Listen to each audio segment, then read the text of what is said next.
Welcome back to Bingo Topics, where we're going to cover a myriad of things connected with the Philadelphia Eagles. We're going to look at the Howie Roseman section of the press conference where he answered questions and gave us some caveats. We're going to dive into all the way into a mock draft, just to get the cycle and get the feel. But also, we're going to look at an exodus from the Eagles organization. What's up? It's your boy Cintron coming back at you with another analysis video. And kid you not, that's the real name. First up, Eagles takeaways from Howie Roseman. Why they signed Saquon Barkley, the appeal of C.J. Gardner-Johnson, and under the radar signing. So, definitely let's get into it, man. So first up, the Eagles finally invested in Saquon Barkley because they believe he's a special player and a freak. And no, we're not talking about between the sheets. Pause. But, they've always been enamored with guys like this. He wanted to acquire Christian McCaffrey when he first came out in the draft. What was it, 2016 or something like that? But, he just didn't make it to him. He also wanted a guy like Luke Kuechly, the linebacker, middle linebacker from Carolina. And, he's apt to make moves for special players, but it has to be the right timing, the right amount of capital, and, a player that he's actually invested in making that investment in. And Saquon was one of those guys, the former number 2 overall pick, freakish speed, size, 6 foot, 230, ran a 4.4, flat, just, wild. And he's still, we're not getting the primo Saquon, but he's still pretty damn good. Like I said, he might just be the second most talented back in the league behind, Christian McCaffrey as a consensus from guys around the league, talent evaluators. But, we still believe that he can do special things in this offense. And he's truly a 3-down back. We've talked about that ad nauseum. He can catch the ball. He can pass block. He can obviously run the rock. And transplanting him into this offense and letting him do what he does, and without the need to doubt his offensive line, where they're going to make the blocks in front of him, I think we're going to see a Saquon we haven't ever seen. Under control, but able to flip a switch and, to deke a dude any which way to Sunday. And I think it's going to make him efficient and all the more dangerous. And, as well, it's going to be reciprocity with the rest of the offense as well. All right, number 2. There's no update on Hassan Reddick, while the Eagles believe Bryce Huff is ready for a bigger role. So obviously they signed him to a 3-year, $51.1 million deal. And, you're like, you didn't just sign him to get after the quarterback. Yeah, but, there's been sentiments, people saying that he's the Mario Ivano, whatever his name is, famous baseball player, of pass rushers. I'm not sure about that, but I do believe that, he can have an impact in the run game. You look at some of the snaps, and you're projecting, of course. But that being said, he didn't have a great amount of playing time on the field. They had other guys in the rotation. Jermaine Johnson. It's always Jermaine. Quentin Williams on the inside. Quentin Williams at the second level. Guys who could get after the passer. And Will McDonald, the guy they drafted in the first round out of Iowa State. So there were so many mouths to feed, and you couldn't just let him fly it straight. He had to do what he had to do on the fly and be at the ready to get his limited amount of snaps and, get off the field, keep that pass rush fresh. And I believe it was the best rotation last year, man. You go and look at them, they're just a fearsome sixsome, maybe.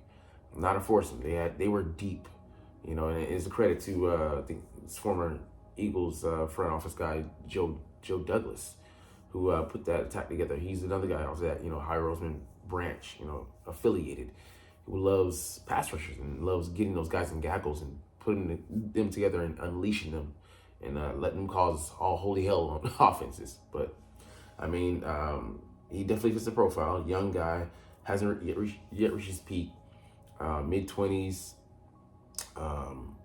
and has a lot to prove.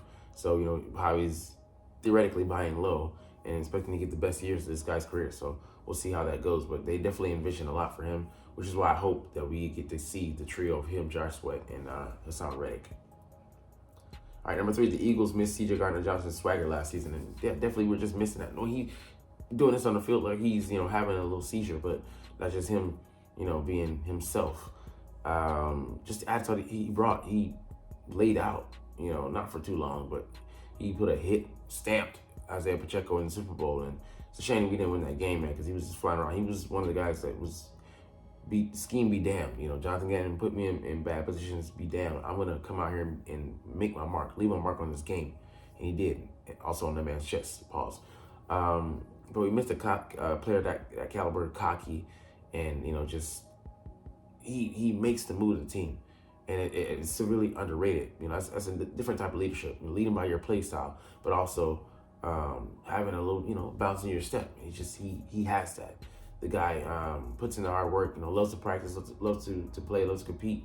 Essentially, quintessentially him. So we definitely could use guys like that. Of that ilk, and I'm glad to have him back. And hopefully he continues to be a pick magnet. Pause. No Darren Sharper. But yeah, man, just a great guy. You'd love to have on your team, but annoying when you have to go against him.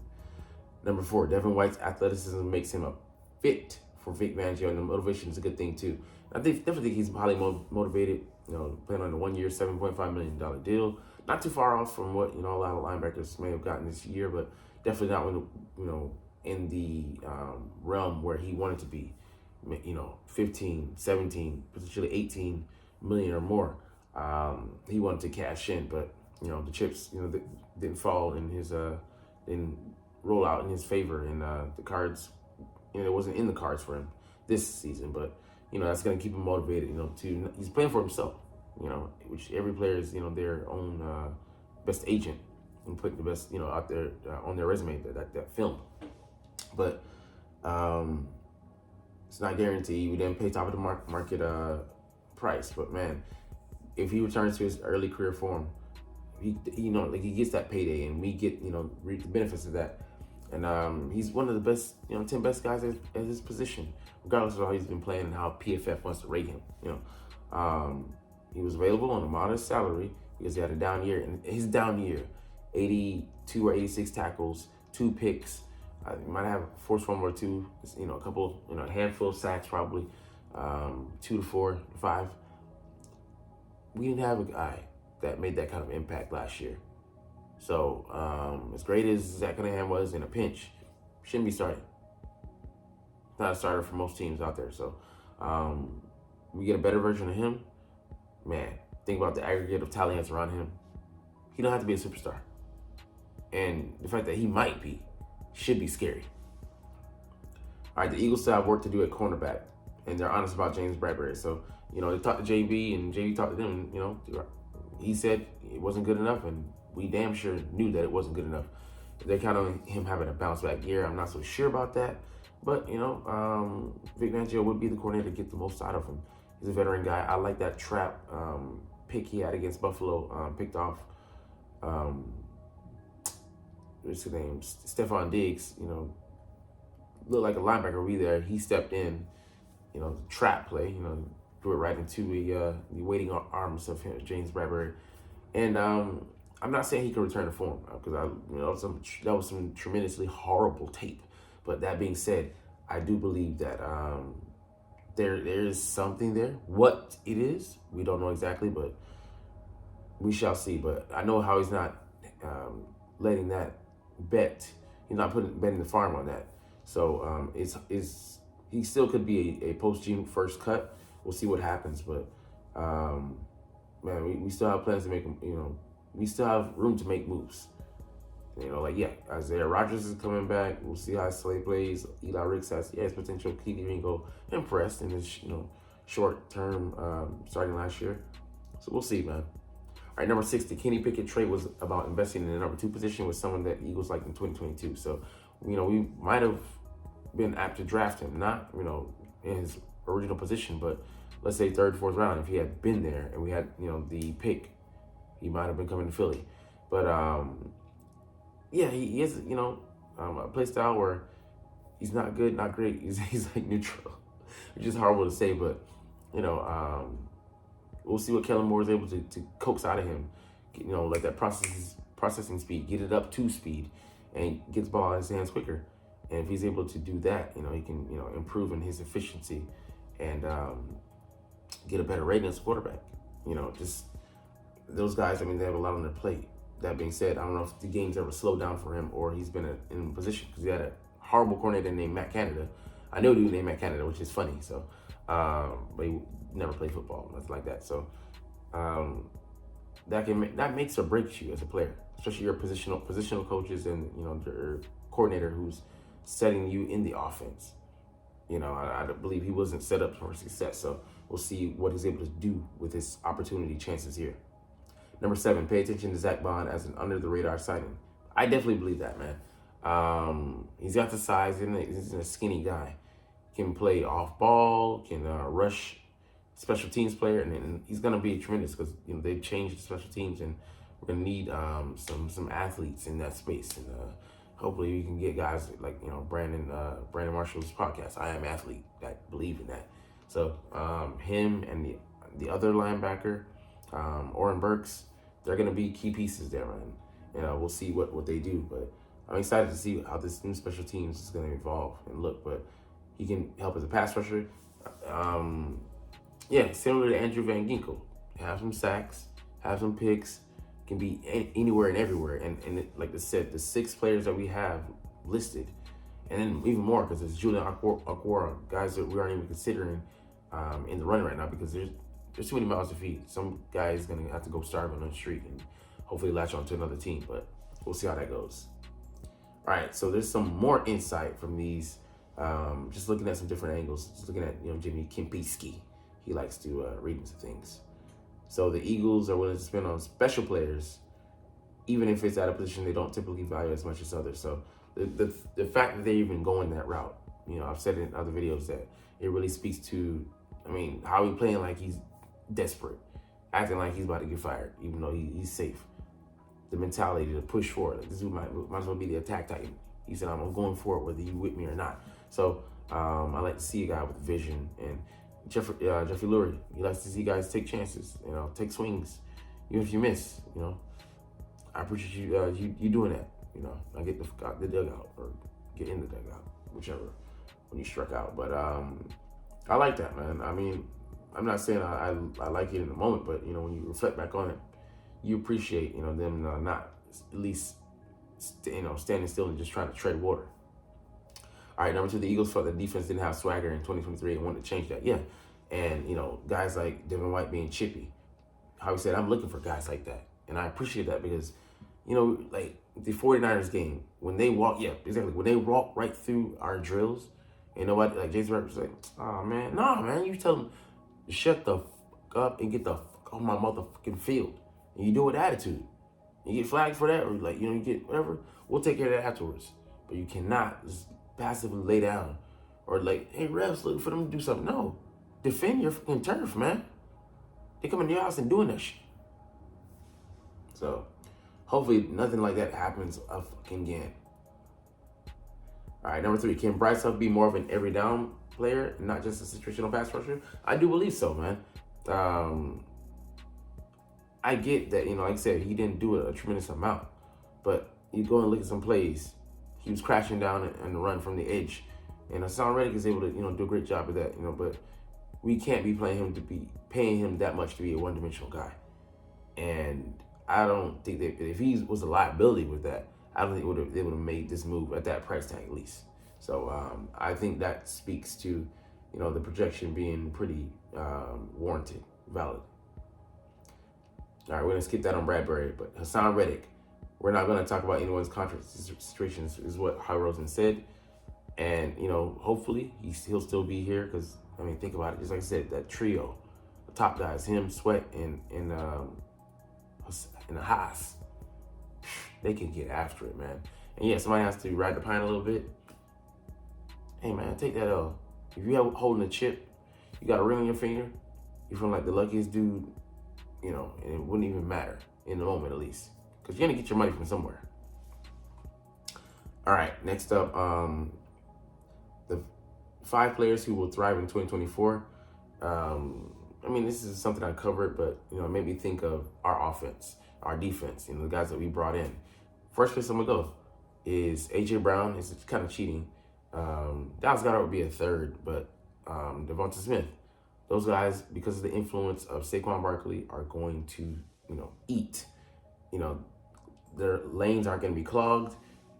defenses are gonna have their attention split, and they're not gonna, you're gonna see more single coverage. That cloud that they want, you're gonna have to either sacrifice to stop the run or trying to hold on to these pass catchers, but you can't do both. And there's still Jalen. There's still, like I said, guy controlling the middle of the field in Dallas Goedert. Gonna truly pick your poison. And see, safety. Chauncey Gardner-Johnson being able to play the slot will help our DBs out, our corners. But really, it's going to help out Reed Blankenship. I believe the best area of the field for him to farm is the lower region. You can have a high-low safety. He'll be that low safety patrolling the areas of the field. Think about the Bucks game where he made that pick in the rain, driving on the ball. He was in that area of the field. I think he's a great guy at reading the quarterback and having awareness, knowing where guys are going, routes are developing. One of those intellectual, players, safeties, and having a guy like CJ has his back there, being able to cover that wide swath of ground will allow him to just be turned loose and patrol the middle of that field, patrol the lower areas, and have stick his nose in the running game. He's active there. So I believe that's going to make him a better player. Devin White is going to help Nakobe Dean. So Nakobe Dean, I think, will be our weak side linebacker. We might cover some tight ends and things like that. Not saying he's going to be great at that. I think he can be adequate to good. We shall see. But that being said, man, Devin White patrolling the sideline, the amount of ground he can cover in a hurry is going to allow Nakobe to be good against the run. The run fits. He's great at run stuffing. I already got that talent. It's translated from the college game already. And I believe that he's going to be turned loose while Devin White is behind him patrolling the area. So it's going to let him, function best in the role that, best suits him in this defense and allow him to be a free, fast-flowing player. So that's going to be great for his development. This is in theory, but Hassan Reddick is going to be able to eat, if he's still here, from a guy like not Bryce Huff. Is it Bryce Huff? Yeah. See, now I'm stuck.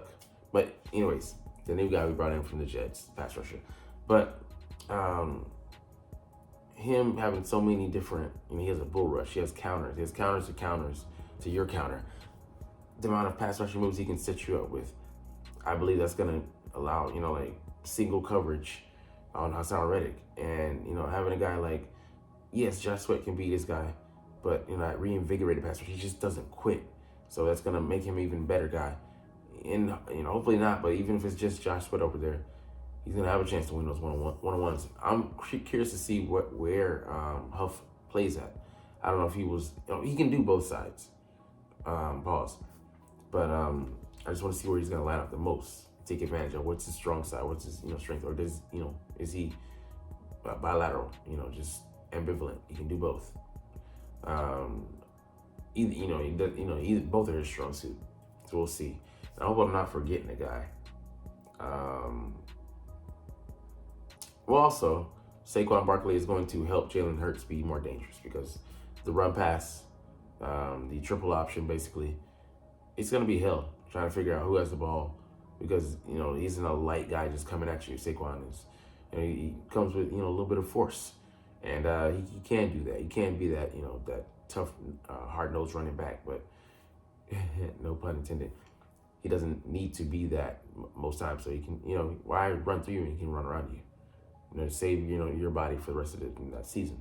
So, all right, we're going to move on to the next article. So we do have a departure report. Eagles salary cap executive Jake Rosenberg leaving the organization. So he was Howie's right-hand man and handled a lot, with contract management, salary cap. But there was never going to be an opening here for him to be to graduate into being a GM. And, clock is ticking. Been here 12 years, and the only path is, out. So, best wishes to him. If you playing him, of course not. But, good guy.